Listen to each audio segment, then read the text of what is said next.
Go live in 5 seconds. 4, 3, 2, 1. Blog Talk Radio. Time to kick off another football frenzy with Dave in the City on Locks of the Week Radio.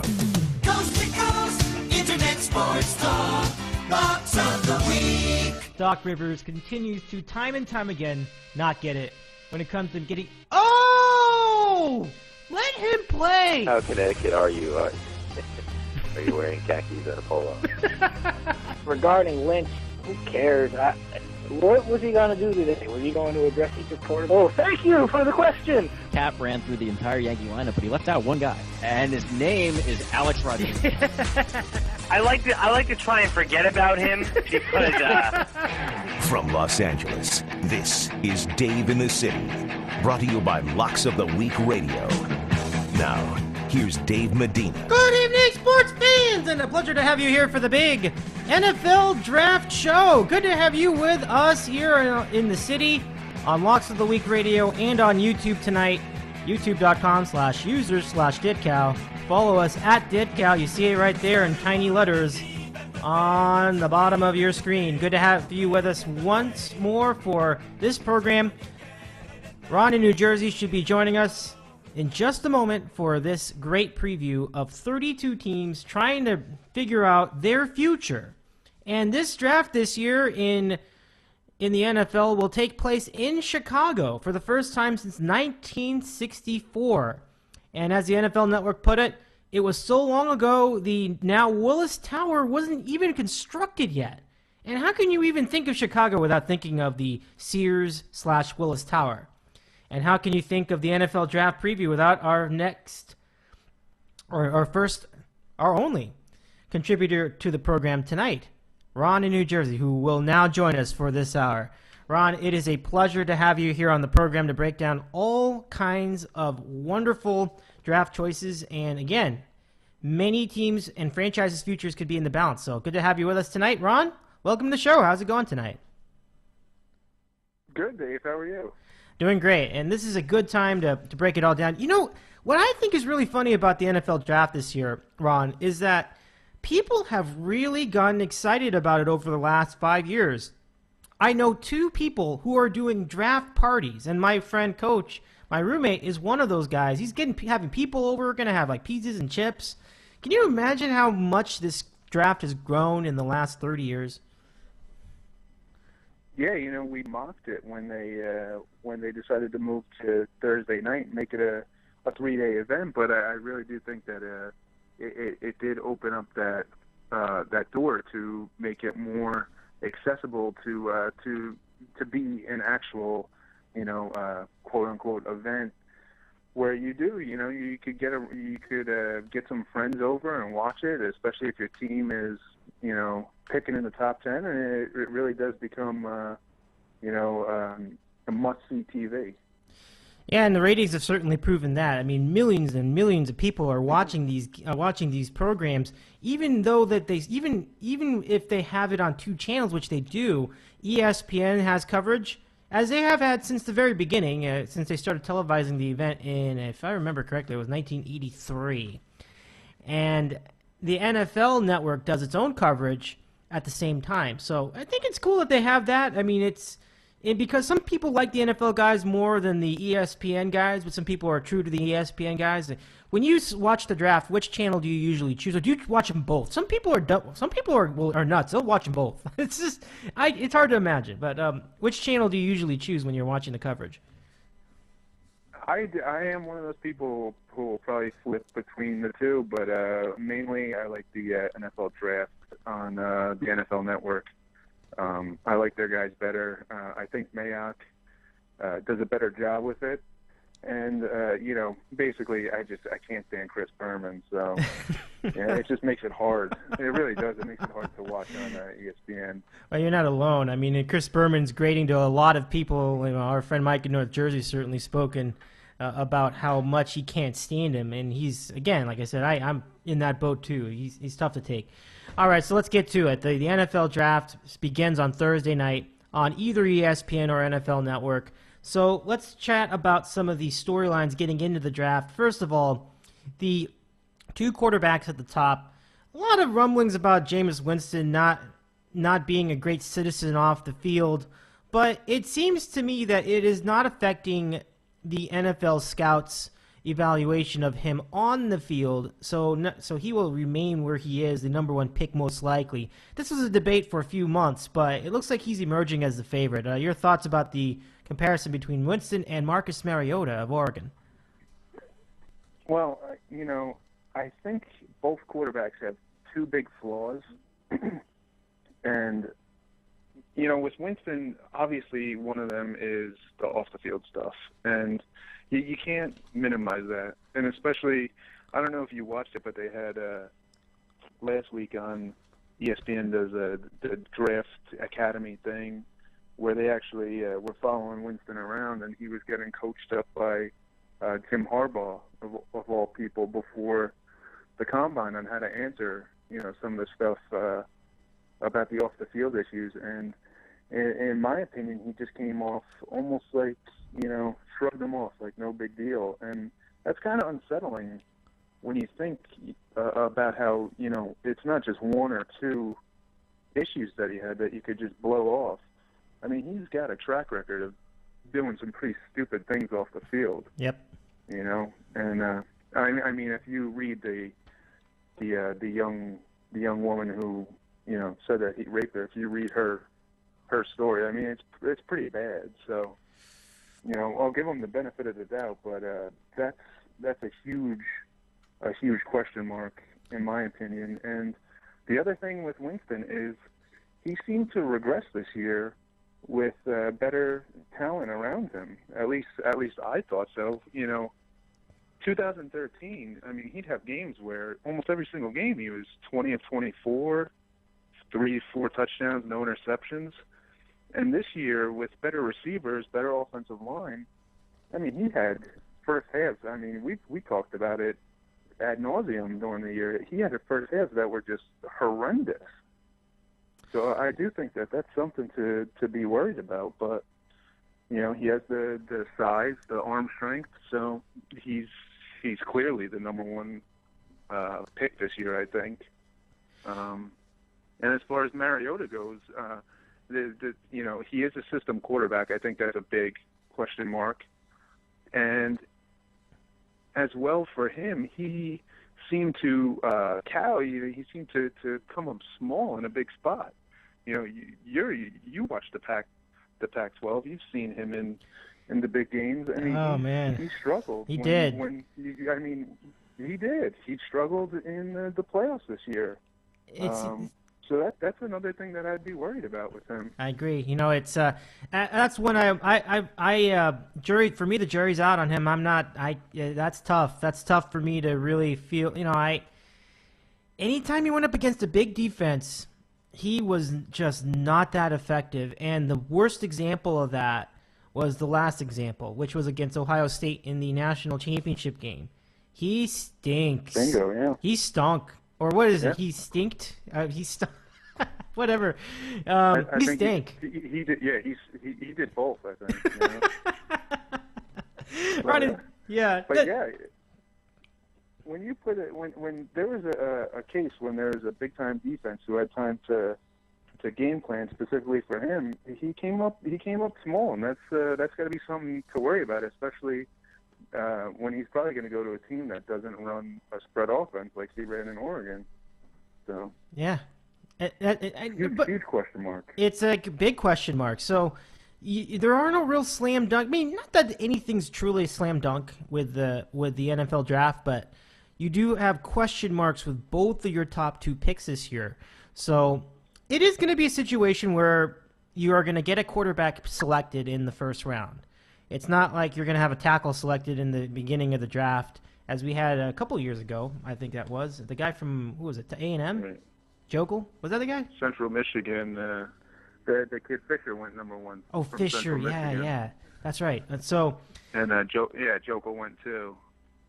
Gotcha, yeah. So we shall see. Now, that doesn't mean that position is not going to be valuable, but it means that I think because we've seen so much we've had so much hype for these two guys. It's hard to pass up on them, especially if you're a team that needs a quarterback. And the Titans and the Bucs are certainly in that position. So my question is my next question is about the Titans and the number 2 pick.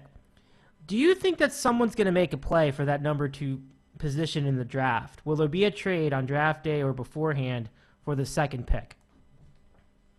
You know, I think they want to trade out of that pick. I really do.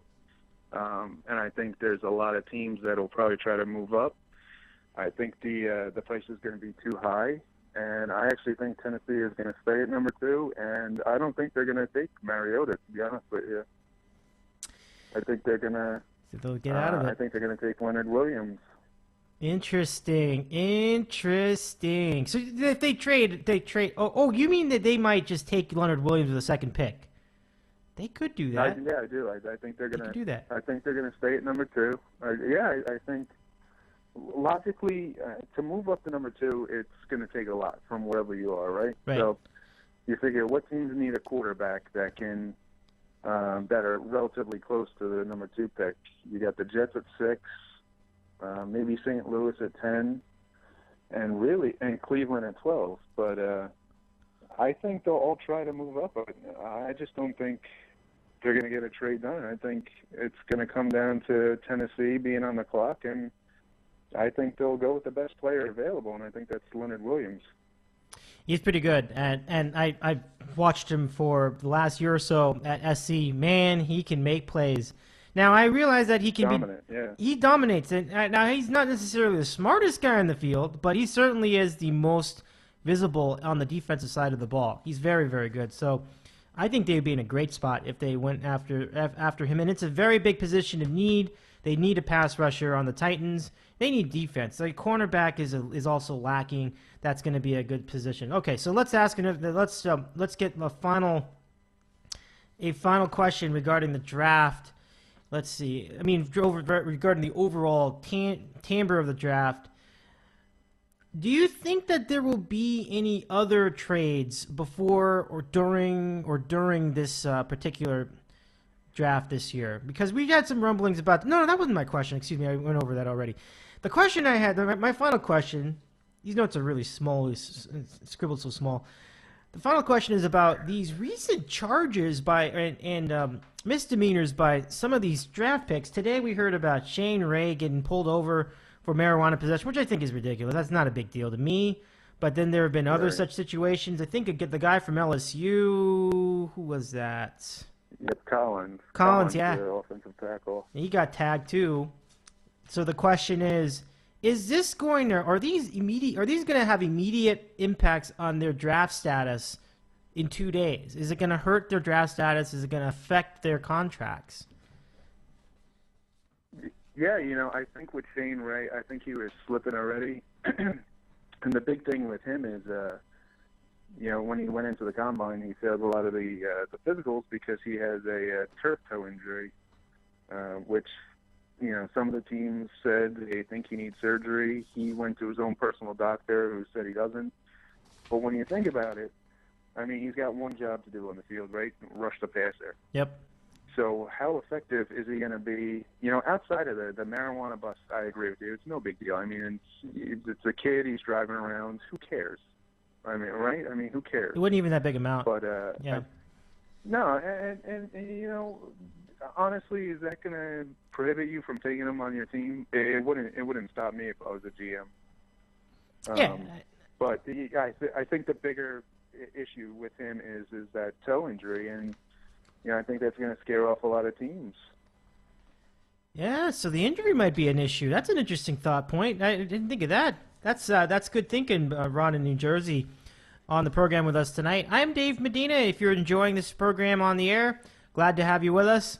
You can reach us at DidCal if you have a comment or a question, or maybe you want to ask us about your team's draft needs. We will go through many of the teams tonight in our mock draft. We'll just go through each position in the first round. We'll go as far as we feel like we need to go, and then Ron will make a pick, I'll make a pick. We'll just go through from there, give our predictions for the draft. Now, my next question regarding the draft itself, and this will be it, and then we'll get into our mock draft, is about positions. Which position do you think is the deepest in this year's draft? Oh, it's wide receiver by far. I think last year we saw one of the best years ever for wide receivers, and I think at the top maybe this draft won't be as good or have as instant of an impact, but I think from top to bottom, wide receiver is just it's the deepest position by far this year, and I think the second deepest position is actually running back. I think you could get a really good running back, probably up to the 5th or 6th round. Wow, good deal. And and following up on running backs, I was interested to pick your brain about all of the Big Ten running backs because they all have traits of theirs that have really stood out over the season. But I think on the field, I feel like I'm kind of leading Amir Abdullah of Nebraska. But also in the conference, you have Tevin Coleman from Indiana, and the one I think everyone's touting, Melvin Gordon from Wisconsin, who's really had the stats and the numbers. I guess here's what I was looking at. I was looking at all three persons and their highlight reels. The thing that I looked at with Gordon, I noticed that he had huge help from his offensive line. You would just have guys clearing out half the field for him, and much of his production was in the red zone, which is good. But I just thought that maybe the other two guys were a little more creative in trying to make their own play. So I don't know where you stand on those three. Which of the three stand out to you? Well, me personally, I'm a huge Abdullah fan. He was my favorite player to watch last year in college football. I would take him on my team in a heartbeat. He's a little guy, but he's fast. He plays a lot bigger than his size. Yep. And, I mean, he catches everything that gets thrown to him. The one thing that scared me off about him a little bit is that he had such a huge workload with Nebraska. I mean, I think he accounted for almost half their touches on offense. So that would concern me, but I agree about Melvin Gordon. I mean, the history with Wisconsin running backs isn't the greatest, and they're a team that's seriously right. I mean, Ron Dane, Yep. White last year. Yep. They're a team that's built around a huge offensive line and running the football, and I think he's going to get drafted high, and I think he'll be decent, but. If I was a GM, I would definitely wait and take Abdullah. I love the way he plays. Yeah, he's fun to watch, and I had the privilege of watching him at the Holiday Bowl against SC. Wow, that guy is so good. Right, yeah. He carried the team for a good part of that second half. Terrific guy, terrific player. All right, that's great. Let's get to it, and we can chat about some of the other positions. I should also make a quick nod for Jeremy Langford at Michigan State. He was a good bruiser banger, and Michigan State does have a decent track record based on Le'Veon Bell, who now is just an all-pro over at the Pittsburgh Steelers. So Langford's not going to be that good. Absolutely, but he's going to be good. Very deep. No, Definitely. It's very deep. You could get him in the 3rd or 4th round and have a real steal. I like it. All right, so let's now review the first round. We'll go through these picks. Again, the first two are going to be easy because we know that the top two are the two quarterbacks that everyone's been talking about for 2 years now. So we will begin. Ron, New Jersey, and Dave present the NFL Draft 2015 mock draft. We'll start it out. I got a piece of paper here. We'll write these down, and we'll see how they compare with Thursday's picks. It's going to be exciting. So we'll start with the first pick in the draft. It goes to the Tampa Bay Buccaneers. Draft needs are quarterback, offensive line, and defensive line, basically a pass rusher. So you could get a defensive end, you could get a linebacker, somebody like that would be a big help. So this isn't much of a debate. All odds are that they will get Jameis Winston. Ron, with your first prediction of the draft, who are the Buccaneers picking? Oh yeah, they're taking Winston, and they're taking Winston, and I'll make another prediction. I think in 5 years he's out of the league. Wow, what you heard it here first, here in the city from our friend Ron. Wow, he's gone, like Vince Young. Yeah, he might stick around as a backup somewhere, but I just think he's a knucklehead, and somewhere down the line he's going to run into problems, plus I think he's not the brightest on the field either. So, but he'll be number one. Yeah, he'll be number one. I mean, and we've seen plenty of quarterback busts in the recent past. Ryan Leaf's the obvious one. You have Jamarcus Russell, and there are more. There are others. So, yeah, that's going to be one to watch for the next. Out of the league in 5 years. Write that down. I did. Number 2 in the draft, the Tennessee Titans. All right, so they could trade the pick, but let's assume they keep it. Their needs are quarterback, pass rusher, and cornerback. Cornerback meaning a defensive back. Who do you think the Titans select with the second pick? I told you before. I think they throw everybody a curveball. I think they want to trade out of that spot. I don't think they will. And Ken Wisenhunt seems like one of the most vanilla, bland people walking the face of the earth. I don't think he's going to get splashy and take a quarterback. I think he's going to take the best player on their board, and I think he's going to take Leonard Williams. That's a pretty. I mean, I wouldn't say it's like a huge upset if they took him because he's very good. So let's write that down. Ron has Leonard Williams with the second pick of the draft. I'm gonna go chalk though. I will have him picking Marcus Mariota, and they'll reluctantly take him on there. And whether he ends up panning out, we'll see. So that's my selection, number 2 pick of the draft. Okay, so now to the third pick, the Jacksonville Jaguars, who had a pretty nice offseason. They got Julius Thomas to join their team, and he was terrific with Denver last year. The only thing is Julius Thomas really that good, or did Peyton Manning make him that good? That's actually an interesting question. What do you think of Julius Thomas's impact coming up this year on the Jaguars? Will he be anywhere as good as he was when he was with the Broncos? Personally, I don't think so. I think he's decent. I don't think he's worth the money that he was signed for. I think he was a product of playing with Peyton Manning. But hey, it's the Jacksonville Jaguars, so they have to overpay to get some talent there, right? Yeah, good for him and good for them too. At least it is something for Jacksonville. So as for the draft needs, it's tackle, it's cornerback, it's running back. So they could break the ice with the very deep running back class of 2015. What is your pick for the Jaguars in the 2015 NFL draft? I think they go pass rusher, and I think they'll take Dante Fowler Jr. Out of Florida, hometown boy, will come in and rush the passer. And I think he fits into Gus Bradley's defense like a glove.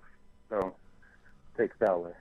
Fowler's very good, very tremendous, really anchored a big Florida defense last year. That defense was not the reason they were struggling a year ago.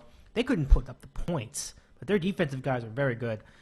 I am going to select with the third pick of the draft for the Jacksonville Jaguars. They need help. That isn't bad. Let me see. I think I will go with... So I have Winston and Mariota off the board. I think I will go with Leonard Williams from the Jaguars, and that would seem almost too good, but I think I'm going to go that way. So Williams on the Jags. All right. We're off to a good start. It makes sense. He's probably the best player on a lot of teams' boards. I don't think he should slip past number 3. Right. And so it will go. And now that would be interesting if he did. We'll keep an eye on that. I doubt he does as well. He should. I mean, it's certainly 4th. He'll be picked by then. And speaking of 4th, right. Up next is the Raiders. All right. So where do you see the Raiders picking? They need a pass rusher too, cornerback and wide receiver. I think they're going to take Amari Cooper out of Alabama, who I think after Williams is probably the best player in the draft. I like that. Surest bet. Yeah, surest bet to actually be an NFL Pro Bowl type player. So I think the Raiders will take Amari Cooper to have Carr throw to. You know, a lot of people have been picking on the Raiders over the last 10 years for making bad moves in the draft, but they really haven't been bad universally. I mean, some of the picks they've made have been pretty good. So I am gonna side with the same pick. I'm gonna go Amari Cooper for the 4th pick of the draft for the Oakland Raiders. I think, and he will be fun to watch. Derek Carr last year, they picked him. Had a pretty productive season. He's a pretty good quarterback for their future. Certainly a good young quarterback. We'll see if it pans out, but so far so good. So I don't think the Raiders are on a bad path.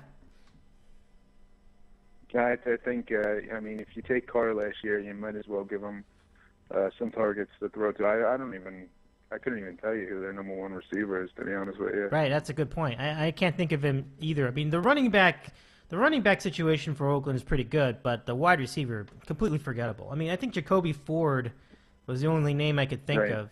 And right, yeah. He's not breaking down the door for the Hall of Fame anytime soon. No.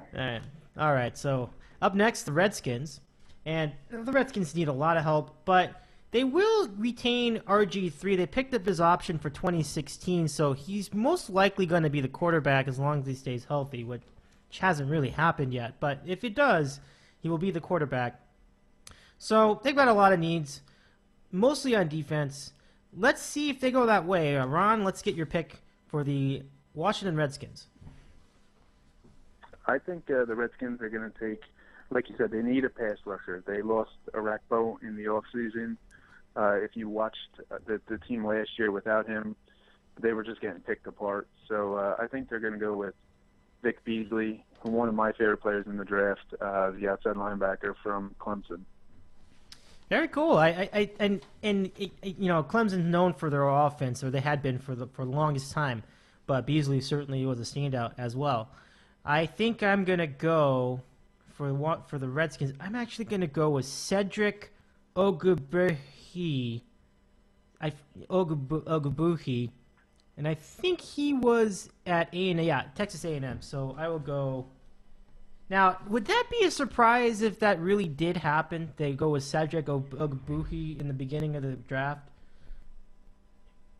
Yeah, I think so, just because the tackles this year all have some pretty big flaws. And he was, all year he was probably considered the number 1 tackle prospect. And I think he tore or has a tear in his ACL. That happened around the combine, and I was reading that a lot of teams think that he'll be fine by the start of training camp, but I think it's been a bit of a red flag the past couple of weeks, and you've seen him in a lot of the mock drafts fall. But out of all the tackles, he probably has the most promise. Yeah, and I think if they don't go with him, they'll probably do Brandon Scherf, and he is Scherf, yeah. So. I'll put that as an asterisk because Scherf, because I don't think the Jets are going to pick Scherf even though they could. Would you be happy with Scherf from the Jets? Yeah, I would actually. I think you follow the Cowboys model and take as many offensive linemen as you can and build it from there. So I wouldn't be opposed to that. Yep, I mean it would be a good pick. It's a solid selection. So. But I'm not used to the Redskins making solid selections in the draft, so I feel like they might just do exactly what I thought they would do. So let's go to the Jets. They have the number 6 pick. You are the Jets expert here on the program. Let's get your thoughts. Who do you think they will pick? Well, in my mock so far, Mariota's still on the board. So I think if he falls into the Jets' hands, I think they are going to take him. I really do.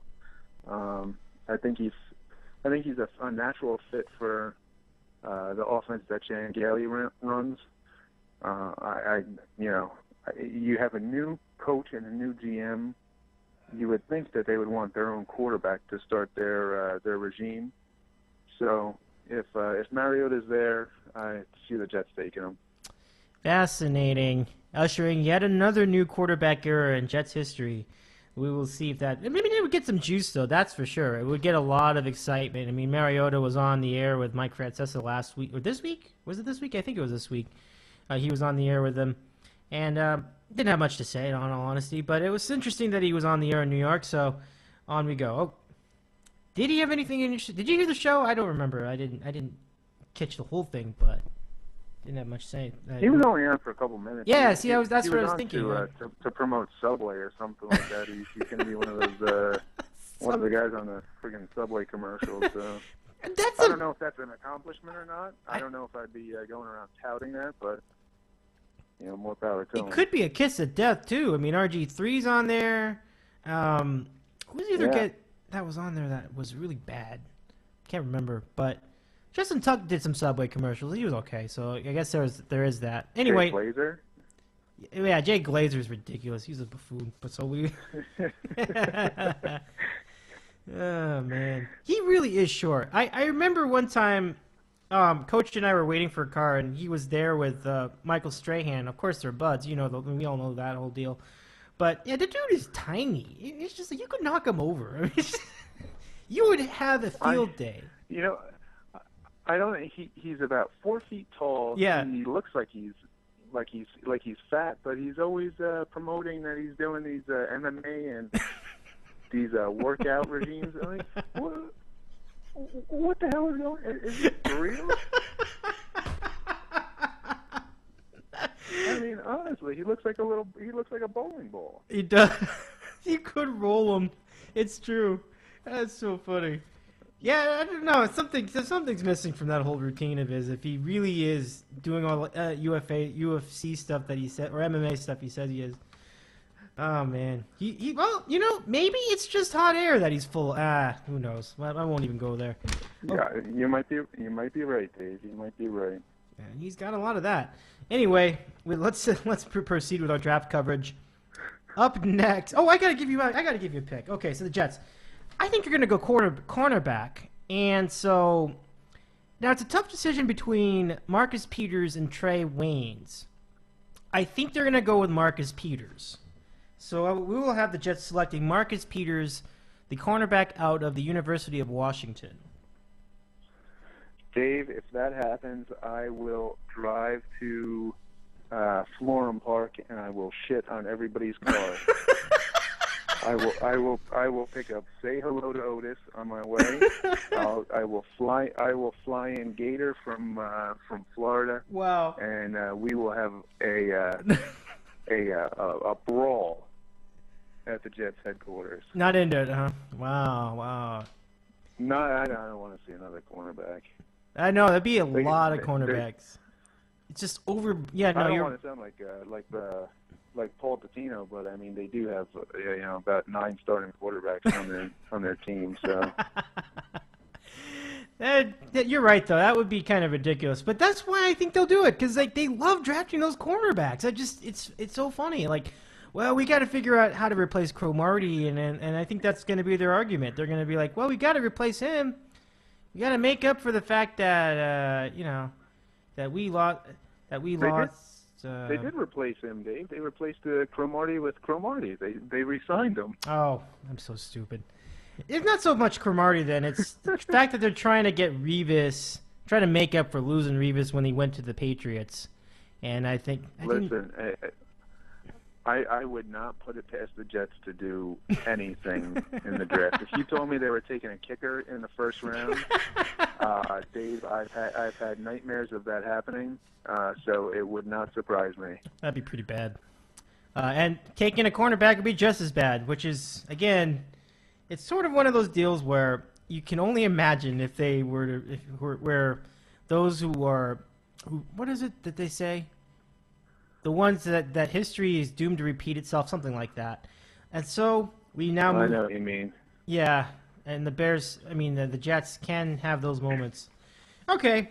The Jets are going to be okay this year, I think. But anyway, next team, the Bears, at number 7 in the draft. And boy, did they lose a lot on their defense. Peanut had to retire.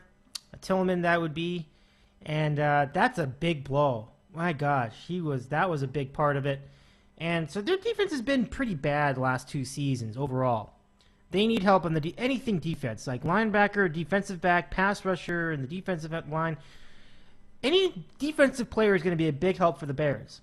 So who do you think that the Bears will pick at number 7? Yeah, it's weird because they're switching to a 4-3 and they're switching to a 3-4 from 4-3, and they don't really have the personnel on defense to fit that. So I would definitely be I wouldn't be surprised if they took any defensive player, but I'm going to go off the reservation and say that they take Kevin White, the wide receiver out of West Virginia, Wow. to replace Brandon Marshall. Wow. Well, I mean, he's good. He's very good. So I don't think you can necessarily rip them for that, but they really need help on that defense. I would certainly not make that pick call myself. Let's go to let me see about what the Bears have available. Jared Holloman. But let's bear in mind what's left on the board, too. I tell you what, I think they're going to go after a pass rusher. We'll go Shane Ray. Shane Ray for the Chicago Bears with a 7th pick. They could definitely use a pass rusher, that's for sure. No doubt. All right, so now to the 8th pick in the draft. That's the Atlanta Falcons. And they're probably going to need to do, among other things, replace their longtime tight end, Tony Gonzalez, not long time, but their tight end, Tony Gonzalez, who I think at this point finally retired, if he didn't last year. So they need a tight end. They need a defensive back, and and they could use some other defensive help as well. So who do you have the Falcons picking with the 8th pick in the draft, Ron? I think, Dan Quinn is the new Falcons coach. I think he's going to want a pass rusher similar to what they have in Seattle, where they drafted Bruce Irvin a couple years ago. And I think they're going to take Bud Dupree, the outside linebacker from Kentucky, who's flying up the draft boards.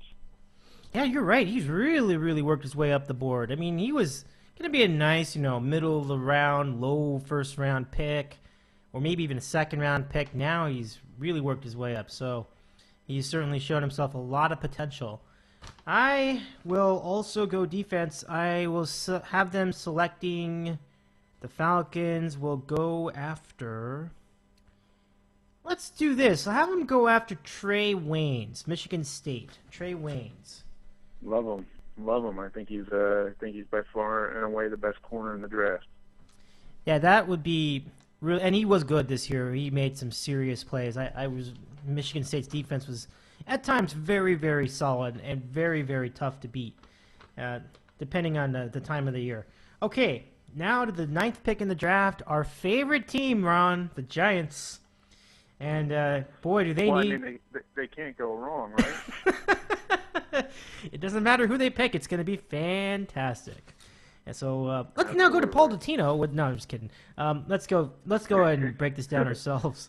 The pass rush is a big part of their needs. The O-line is, and looking at the sheet, it says they need an inside linebacker. So there are a lot of those available at this position in the draft. Ron, who do you have the Giants picking at 9th? For as much as we make fun of the Giants, they do tend to draft well, and they tend to stick to their formula, the best player on their board. And you look at it last year with Beckham, and a couple years ago with JPP. I mean, they do draft well in the first round, and I think they're going to improve the offensive line and take Brandon Scherf out of Iowa. So you've got Scherf, and that would be a big, big get. That's a big get because a couple things. I know that they are pondering the extension of Eli Manning's contract. He's not getting any younger, but he's getting close to needing another contract soon. So he's up against it. Giving him all the help he can get will go a big way towards the Giants' improvement. It also helps a running game, which I think could be an interesting situation. They are set at receiver. They've got 2 very good ones, Beckham and Victor Cruz, when healthy. Right. So let's now get to the pick that I have for them. It's not a bad pick. And so I'm going to go Scherf as well because technically they are on the board, unless the Redskins were to take them earlier. So I will go Scherf officially as a Giants pick in the draft. Pretty good. Yeah, I think I think he fits a need. I think they, if you look inside that division and who's dominated recently, it's been the Cowboys. And what have they done in the first round the past couple of years? They've taken offensive linemen. Yep. Might as well load up on them and protect Eli, right? That's it's a great idea. And then, it just makes the whole game easier. I mean, the Denver Broncos are known for having a good offensive line. I mean, offensive lines are big time in the NFL. So now let's go to the 11th pick in the NFL draft. This is the 2015 NFL draft preview. My name's Dave Medina, and we're joined by Ron in New Jersey tonight on this program, previewing all of the big names in the draft. Not all the teams, but pretty close. And we continue our mock draft with the Rams at number 10. And they've had a lot of drafting opportunities of late. 10th is not bad. Now, they have a quarterback at this point. They traded Sam Bradford. It's amazing they got anything for it. I'm amazed anybody wanted him because he's completely busted up and injured. But that's the Eagles. They sent Nick Foles to the Rams, and so he will now be in St. Louis. Also of need, cornerback and running back. And I don't know why it says running back, because they seem to always have some guy that starts off hot. I would think that at least one of these guys, Stacy and Cunningham or somebody else, would step up and be able to do it again for a second year. Before we even start, do you think that running back is something they would draft, considering that they've already had guys that have been productive in recent times? No, I don't think they would take one in the first round. I think they found value, like you said, with Zach Stacy and Cunningham last year. I think they have value at that position, and I don't think it's a huge need for them. Yeah, I'm along the same line. Now, their defensive line is set. Their defensive line is great. So really what they need is defensive back help. And that's where I'm so now I bring it to you. Who do you think the Rams will select with the 10th pick? I agree they need defensive back help, but I do think that they are going to go with Devontae Parker, the wide receiver out of Louisville, and I think they're gonna try to stack the odds for Nick Foles to succeed, and I think they're going to take their number one wide receiver left, and they're going to go Parker. Yeah, and he's good. So we certainly now I think if you're going to get a receiver for Nick Foles, you really ideally get somebody that's pretty tall. But Parker's overall very good, so I think that would be a nice pick for the Rams. We'll see. Let's see. Do I chalk that, or do I do the same kind of pick? Well, let's look at the depth charts, because they needed, like I said, they needed DB so badly. And I think you had somebody picking. Who'd you have there? Oh no, that was my pick. Sorry. So who do they have remaining? They could go Jalen Collins, who we already spoke about earlier. Kevin Johnson from Wake Forest. Yeah, I don't know. Go ahead, Ron. Yeah, Kevin Johnson's a pretty good cornerback. I think he's probably going to be the second one off the board after Trey Waynes. Would he go that high though? Would he go 10th? I think they're probably going to do wide receiver. I don't think so. Yeah, I don't think so either. So I'm going to let's see. Let me look at my wide receiver depth chart and get a feel for this, because I'll see if there's anyone that hasn't already been picked. Cooper's been picked. White, I don't think has been picked yet, so I think I will go that way. So Kevin White will be the Rams selection with a 10th pick in the draft. It's a good pick. That's going to be a good fit, and he'll be with fellow West Virginian Tavon Austin, who really hasn't. Austin, right? Yeah. He hasn't been that good yet, but maybe he can come around. So we'll see. I like the way you think, Dave. Well, thank you. All right, so let's go to the 11th pick, the Vikings. Now, we saw that the very, very sad case of Adrian Peterson and his child abuse pretty much forced him off the team. So he's no longer a part of the Minnesota Vikings franchise. That means the Vikings need a running back. And look, they did okay with Matt Asiata and McKinnon, but I don't think that's a permanent solution. So they're probably going to take advantage of the draft to get a nice running back. They don't have to do it right here, but if they need to do that, plus get somebody to help the offensive line, a tackle probably, and cornerback. So I don't know where they go with this. There's three completely different types of things they could be doing here, completely different parts of the game. Ron, how do you assess the Vikings' 11th pick in the draft? Well, it's funny because I was reading some stuff today about Adrian Peterson, and they basically said he's still on the Vikings, and they apparently they can't give away his contract. Really? Wow. So, unless he, accepts getting cut and they decide to eat all the money, he's going to be their running back next year. I don't think they like it. I don't think he likes it, but it's looking like that's going to happen. So I agree. Even if Peterson stays on the team, I would take a running back for them. Maybe not necessarily in the first round, but in the first 3 rounds, I would look for his replacement. But I think they'll take Trey Waynes, the top cornerback out of Michigan State. Boy, I did not realize that. There were rumblings about Peterson maybe going to the Cowboys or something like that, and that would really surprise me if he just came back. But like you said, if they can't get rid of him, what can they do? He almost has to come back. He has a huge cap number. I think it's I think it's somewhere in the range of like 14, 15 million. It's huge, his contract that he has. Unbelievable. Well, thank you very much for clarifying that. I was under the impression he was already cut, and that certainly is not the case because of what you just said. The contract situation is just too enormous. I suppose that makes sense because he was, leading up to the last year, he was the guy. Like, he was the running back. Like, when you think running backs, he was the guy. Yeah, he had one of the best seasons ever, 2 years ago. That's right. And I was coming off of surgery, and it was unbelievable, like how quickly it turned from that to can't get rid of him now. So there you have it. Okay. I'm going to go cornerback as well, but what I'm going to do, since we've already exhausted 2 picks from the cornerback position, I will go with Kevin Johnson from Wake Forest for the Vikings. He's a fast riser. He might go that high. He's definitely he's rising up the boards. All right, so we'll track it on Thursday and see how it goes. Now to the 12th pick in the draft with Ron in New Jersey, and me, Dave Medina, here on the 2015 NFL Draft Preview. Hope you're enjoying it tonight. At DidCal, if you have any questions or comments, let's chat about the Browns.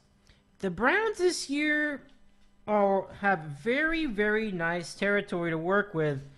I believe they have 2 picks. The Buffalo Bills also awarded them a pick. I think that may have had something to do. I can't remember exactly what, but they required a pick from the Bills, so they have 2 picks in the first round. Didn't they have 2 picks in the first round like last year? Yeah, it was, and the Bills traded up last year with them to take Sammy Watkins, and they got this year's number 1 for it. Ah, there you go. Now, do you think that was worth it? Because Sammy Watkins is in bed. He's pretty good. So. Yeah, I like Watkins a lot. I think, he has no quarterback to throw to him, but right. I think he's a very good wide receiver. All right, very good. So, yeah, the Browns with 2 picks. That doesn't necessarily mean they'll make any improvement on the team because I'm not really that confident in their picking ability. But with that in mind, they could draft a wide receiver, they could draft a linebacker, or they could get someone on the D-line. Let's chat about the Browns. Who do you think the Browns will take with their first pick at number 12 in the draft? Yeah, I'm with you. I don't have any faith that they do anything right in the draft. I can't stand Pettin as the coach. I think they have a horrible front office.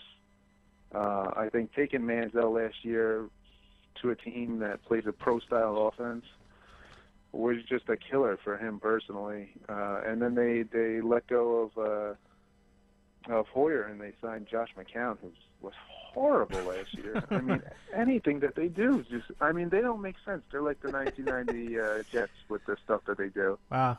But if I was them, I would take, at that pick, Danny Shelton, the defensive tackle from Washington. Danny Shelton. Yes. And Washington really, with some pretty good defensive players last year. And certainly that would be a nice pick for the Browns, but we'll see what they pick for real. As for my pick from the Cleveland Browns, let's see. They need defensive help. All right. Let's see what's on the board for the Cleveland Browns. Let's see what Kevin Costner would pick here. Let's see. Do I have... I don't see Landon Collins, so we will go that way. Landon Collins will be the pick for the... But wait a minute, that's a safety. Yeah, that would work. That's a defensive back. So Landon Collins from Alabama will be the pick for the Cleveland Browns. Number 12. Yeah, God knows they need all the help that they could get, so No Landon doubt. Collins wouldn't be bad. Yeah, but I mean, again, like any tangible improvement they can make on defense will be a big help. Any tangible improvement in anything they could be. Remember, people were thinking that the Browns were on the rise. It's just wow. Anyway, all right. Number 13 in the draft goes to the Saints, and now the Saints are in a very interesting position because they have the Seahawks pick as a result of the Jimmy Graham trade. Now let's just address the 13th pick right now. Cornerback, pass rusher, and quarterback. Why quarterback? Because Drew Brees is 36, coming towards the end of his deal, and he has looked really shaky in the last season or so. He looked bad. It's just flat bad in some of these games. So quarterback is going to be something they're going to be on the lookout for. Maybe not, a guy to really be the one to be groomed to be the next thing. So he doesn't have to play right away. All right, so how do you see the Saints picking in the first round of the NFL draft, Ron? Well, I agree with you. I think they are an outside shot at quarterback, and I'll make the prediction: if any team trades up for Marcus Mariota, I think it's going to be the Saints. Ooh. I think they would have the ammunition to get him with the 2 first-round picks, and they could have him sit a year or two behind Drew Brees. I think that actually makes almost too much sense. So it probably won't happen, but right. With pick 13, I think they have the ability to look at the best player available, and I think they'll go defense, and they'll grab Shane Ray out of Missouri to be that pass rusher that they've needed for a long time. All right, so Ray will be the pick for the Saints according to Ron in New Jersey. And according to Dave in the city, that pick will go to... All right, here it comes. This gets good. They need a pass rusher. I am going to select, because I haven't selected him anywhere in the draft so far, Dante Fowler Jr. from Florida. And like we said, he can make some noise. Good. Yeah, he's a good player. All right, let's move on. Next up, the Dolphins at number 14. And boy, the Dolphins certainly like to make a splash. Oh, did you see that? That's a pun. They went and signed Ndamukong Suh for a huge contract. Man, I've never seen that pan out. Remember when they had the Alfred Haynesworth? Was it the Titans or the Redskins who signed him to some ridiculous money? I think it was the Redskins. It was the Redskins, yeah. Yeah. Complete disaster. So I don't have any confidence in that thing panning out. So on we go. So what do you see about the Dolphins draft needs? Where do you think they will go? They could go in so many different directions. I do think that they shored up the defensive line, and I think they like Tannehill, and they want to protect him more. So I'll say that they take La'el Collins, the offensive tackle from LSU, who, I mean, this might be my the least likely pick because he's being investigated in some shooting of a pregnant woman last week. But as of now, he's the top offensive tackle left, so I would say they go him. All right, so I've already used Collins earlier in my draft board, so let's see what's left over. We have he's been used. Peters, Waynes. Hey, you know what? The Dolphins, although, you know what? Actually, I'm going to save that one for the next one. Okay, so they will go defense. I think I'm going to go. A lot of these guys have been used already. Fowler Jr. has been used. Collins. Okay. We could either go Jared Holloman, or we could go with Rick McKinney as an inside linebacker. And for the Dolphins, looks like to me it's probably gonna be McKinney. So we're gonna go Brandrick McKinney for the Dolphins pick. I liked him a lot last year. He was in the middle of that Mississippi State defense that carried them almost to the national title. Oh yeah, I mean it's just too bad. Good again. They did fall apart late, but when they were number one for that 1 or 2 weeks, that was pretty awesome. That was a good day. For them. I did like their defense for a while. Okay, let's get to the next one. We'll probably just do a couple more of these because I think by then you're just kind of getting into the good teams, which they're already good. So right. The 15th pick in the draft goes to the 49ers, whose franchise value went south a lot in just a year. Jim Harbaugh's gone. Patrick Willis retired. If Jacob were around, he would tell me the other guy that retired. Borland. Yeah, Borland retired. That's right. Yeah, so their defense is practically depleted at this point. Frank Gore, did he retire too? I think he might have. Yeah. No, he. Or did he? He signed with somebody else. Oh, okay. He signed with Indianapolis. Yes, Indianapolis. Yeah, okay. So he's with the Colts now. That's right. So Gore is now gone. I see that they have a lot of needs. So the defense is a need. The running back is a need. And it wouldn't hurt to get another wide receiver either. So, Ron, let's get your selection for the San Francisco 49ers. I have no real feel for what they're going to do because, to be honest with you, I think that franchise is just and I know you're going to have Jacob on next week to talk about them, right? And, I'm sure he'll be throwing some F-bombs and stuff in there. But we definitely have I don't that, think yeah. there's been... Yeah, I don't think there's been a team that's regressed as much, at least on paper, as the 49ers. But like I said, I don't have a feel for what they're going to do. But everything I read says that they really like Eric Armstead, the defensive tackle from Oregon. So I'll go him. Yeah, Eric Armstead is a decent play, I think, for that position in the draft, and definitely touted. I mean, a lot of talk about him. I'm actually going to go a little bit off the chain a bit, but not really. And I like this. The closer we got to the pick, I said this is going to be the pick. The Niners get Todd Gurley from Georgia. Now that would really make some waves. That would be good if he stays healthy. Yeah, you're hearing a lot of talk about him the past couple of days of going as high as 6 to the Jets. Ooh. So if they get him at number 15, I think it's going to be a steal. When he's healthy, I remember talking about this on the college football shows. When he's healthy, he's special. He's in a class by himself. So Oh yeah, that would be a steal. that would be absolutely go falling that low.